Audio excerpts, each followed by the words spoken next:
National level का extortion racket है। कंपनियों से हफ्ता लेने का तरीका है, कंपनियों से कॉन्ट्रैक्ट्स का शेयर लेने का तरीका है, और शायद सबसे बड़ा, दुनिया में सबसे बड़ा भ्रष्टाचार का स्कैम है। इसके सब आंकड़े आपके सामने हैं। पूरी कंपनी की लिस्ट अभी आई नहीं है। इसमें शेल कंपनीज हैं, इसमें सीबीआई ईडी से प्रेशर डाल के पैसा लिया जा रहा है, डेट्स हैं, कंपनी पर केस लगता है, उसी के थोड़े दिन बाद बीजेपी को पैसा मिलता है, हजारों करोड़ रुपए का कॉन्ट्रैक्ट मिलता है, कॉन्ट्रैक्ट का एक कट बीजेपी को डायरेक्ट मिलता है। तो ये प्रधानमंत्री का कॉन्सेप्ट है और दुनिया में सबसे बड़ा भ्रष्टाचार का, करप्शन का उदाहरण है। अंग्रेजी में बोलूं या? Some years back, Prime Minister came up with a concept which he claimed was designed to clean Indian political finance. And at the heart of the concept was the idea of the electoral bond. The ability for corporates to give electoral bonds anonymously. Now it turns out that this is a way of extorting money from India's largest corporates. It is a way of stealing money from the biggest contracts in the country. It is a way of intimidating corporates and making them, forcing them to give money to the BJP. So it is the world's biggest corruption scam, it is the world's biggest extortion racket, and it is run by the Prime Minister of India.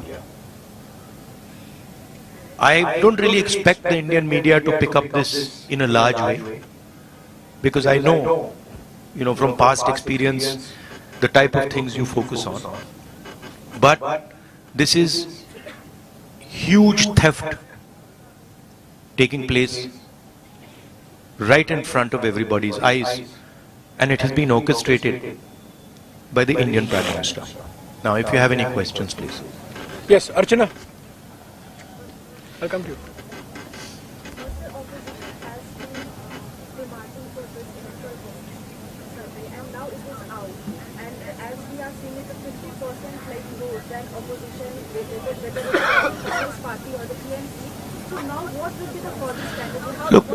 Look, the question is not whether it is 10%, 20%, 50% more. The question is that none of the opposition parties have access to contracts at the national level. None of the opposition parties are giving highway contracts, are giving defense contracts to these people. Okay? So, none of the opposition parties are controlling the CBI. None of the opposition parties are putting Pegasus on people's phones. None of the opposition parties are controlling the income tax department. None of the opposition parties are controlling the extortion directorate. These are all controlled directly by the BJP and by the Prime Minister of India. And what we are seeing is criminal extortion from corporate India. Every single corporate knows this. They are scared, they are pressured, but this is what is going on. The question here is not opposition. The question here is that months after a contract is given, the corporate is suddenly giving electoral bonds to the BJP. The question here is, immediately after CBI is filing a case, ED is filing a case, the corporate is giving money to the BJP. This is the issue here, right? And it is blatant, and it is run by the Prime Minister of India. Yes. Technically, by law for extortion, you need a complaint in a way through electoral bonds. In case you got 5,000 crores, Congress also got around are allegations. What is the logical conclusion? These are not allegations; these are facts. If you look at these companies, you can see that certain of these companies have never donated money to the BJP, have got an ED case on them, a CBI case on them, and then immediately they are giving money to the BJP. You can see that there are a large number of shell companies here, right, which are connected to other companies, which are giving money to the BJP. It's upfront, right? So don't try and create this idea of technicality. Okay, you please be an impartial journalist, and you see what is in front of you, and don't try and muddy the waters. Right? There is no question here of what do you mean? What happens next? What happens next is this is the criminal act that has been imposed on the people of India. That's what happens next. An investigation of this act hopefully takes place. Right? The Supreme Court acts on this, and as important, maybe it's about time some of you start writing about it. Yeah, हाँ जी. जो top 5 donors हैं उसमें से 3 donor वो हैं जिनके यहाँ पर आईटी या सीबीआई आती है, उसके बाद वो डोनेट करते हैं. अब कल चुनाव आयोग की ओर से डेट भी डिक्लेयर किया जाएगा चुनावों का, तो ये कितना अहम मुद्दा रहने वाला है 2024 चुनावों के लिए आप लोग? नहीं, ये देखिए, ये बहुत अहम मुद्दा तो है, मगर इस स्केल का भ्रष्टाचार, इस लेवल का भ्रष्टाचार कि आप देश के पूरे इंफ्रास्ट्रक्चर को करप्शन करने में लगा दो, सीबीआई को, ईडी को, इनकम टैक्स डिपार्टमेंट को, इन्वेस्टिगेटिव सारी के सारी का रोल आप करप्शन बना दो. और आइडिया किसका है? आइडिया प्रधानमंत्री का है. प्रधानमंत्री ने स्वयं कहा कि इलेक्टोरल बॉन्ड्स से पॉलिटिकल फाइनेंस साफ होगा. तो मतलब ये इससे बड़ा भ्रष्टाचार तो हो ही नहीं सकता. और ये गडकरी जी ने नहीं कराया, ये नरेंद्र मोदी जी ने कराया है. सीधी सी बात है. हाँ अभिनव, 1 minute. Abhinav, Abhinay, you're from the Hindu. So you're saying these companies are corrupt. These companies are funding, but most of these companies, they are operating from a state or 2 states where your government is there, Telangana or in Karnataka, and they are getting mega, for example, MEIL, Mega Engineering Infrastructure and Infrastructure Private Limited, and they got projects in your government in the states. Like No, Karnataka no, you're wrong. that's wrong. Our government in Telangana has come a few months ago. in Karnataka. Right? No, actually you're wrong. That's not what's happened.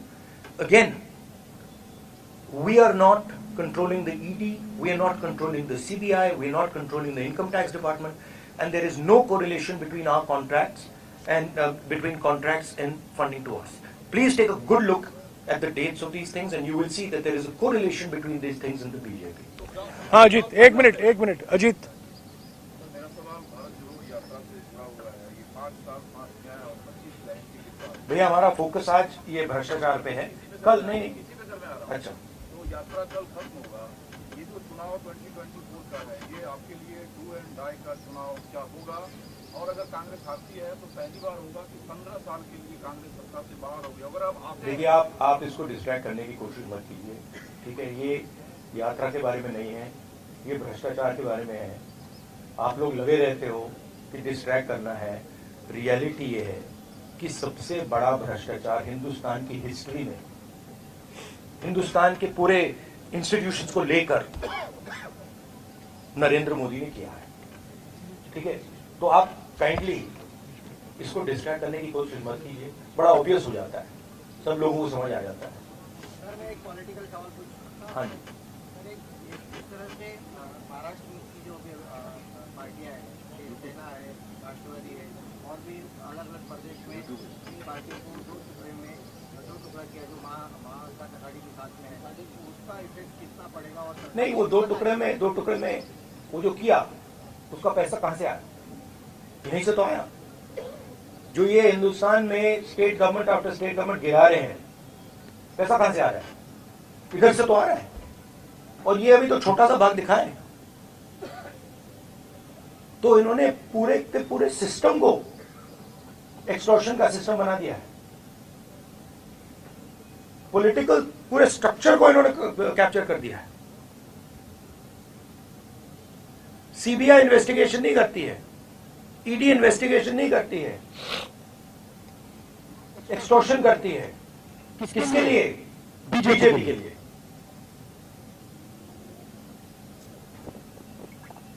हाँ जी, एक minute हो गया, आपके सवाल हो गया, यही है ना हो गया। कि ये जो पार्टीज को तोड़ा गया, कैमरा मत दीजिएगा, कैमरा के नीचे रखिएगा प्लीज, ये उसको ऑफ कर दीजिए, उसको ऑफ कर दीजिए। ये पार्टीज को जो तोड़ा गया उसको बीजेपी ने, सेंट्रल लीडरशिप ने तोड़वाया। तो ऑब्वियस है, वो तो मतलब अमित शाह वही काम करते रहते हैं। उन्होंने उनको पैसा दिया, ये भी सब जानते हैं, पूरा महाराष्ट्र जानता है पैसा कहां से आया। मैं आपको बता रहा हूं पैसा कहां से आया। बट सबसे बड़े कॉन्ट्रैक्ट्स हैं, उसका हिस्सा लेकर बीजेपी ने सरकार को गिराया। तो नींव तो यही है, फाउंडेशन तो यही है। हाँ जी, राहुल जी, आप एक्सटॉर्शन को लेकर, तो इस मुद्दे को लेकर आप सुप्रीम कोर्ट जाएंगे? जो भ्रष्टाचार हुआ है आपका मानना है, तो इसको इस मुद्दे नहीं, मेरा मानना मतलब आपने पढ़ा नहीं इसके बारे में क्या? आपने अभी बोला तो आपने लिस्ट दी थी कंपनी की, आप मीडिया में हो ना? नहीं, जाएंगे क्या, हम रेज करेंगे, मगर आपका भी काम बनता है ना। कहां कर रहे हो आप? तो ऐसे बोल रहे हो जैसे हुआ ही नहीं। तो मेरा कहना है, हाँ, सुप्रीम कोर्ट का रोल है, आपका रोल है। ये पूरा का पूरा जो हिंदुस्तान का इंस्टीट्यूशनल फ्रेमवर्क है, इसको बीजेपी ने कैप्चर कर रखा है, और पूरे सारे के सारे इंस्टीट्यूशंस इसी काम में लगे हुए हैं।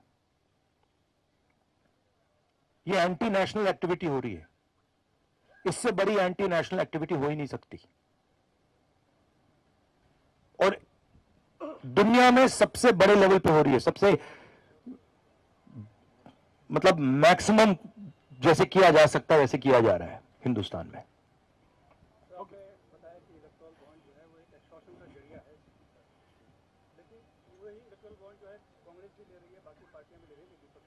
आप फिर से वही सवाल पूछ रहे हो। मैं आपको बता रहा हूं कि कांग्रेस पार्टी हिंदुस्तान की सरकार नहीं चलाती है। हाँ, उस पर डिस्कशन हो सकता है, इंडिया गठबंधन में डिस्कशन हो सकता है, मगर पॉइंट यह है कि CBI, ED, income tax department का प्रयोग किया जा रहा है, कंपनीज को एक्सटॉर्ट किया जा रहा है, बड़े बड़े कॉन्ट्रैक्ट्स का शेयर लिया जा रहा है, कॉन्ट्रैक्ट देने से पहले इलेक्टोरल बॉन्ड्स दिए जा रहे हैं, और फिर एकदम बाद कॉन्ट्रैक्ट दिया जा रहा है। शेल कंपनीज उसमें भरी हुई हैं, और ये पूरा का पूरा जो ढांचा है प्रधानमंत्री ने क्रिएट किया है, इनका ब्रेन चाइल्ड है। इन्होंने कहा है कि भाई इलेक्टोरल बॉन्ड्स हिंदुस्तान की राजनीति को साफ कर देगा।